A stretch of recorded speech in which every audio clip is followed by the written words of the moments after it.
Kalukuyan po ngayon, pabalik na po kami. Binabagtas po namin ang kahabaan ng bundok. Yan, may kuryente na. Naka-live na siguro ang kuryente na yan. May power na yan, power supply na yan. Hindi na makapunta sila dito. Targetin siya dito.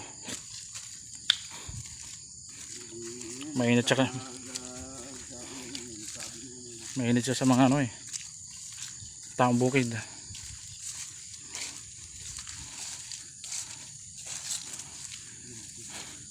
Mainit siya sa taong bukid, kaya delikado siya dito.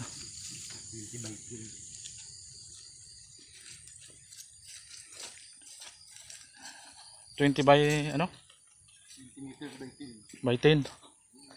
20 meter by 10 daw ang ano ng net na to. Estimated. Yan.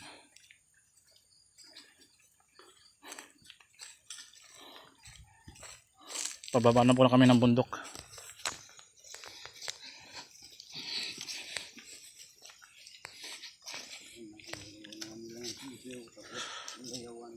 Oh.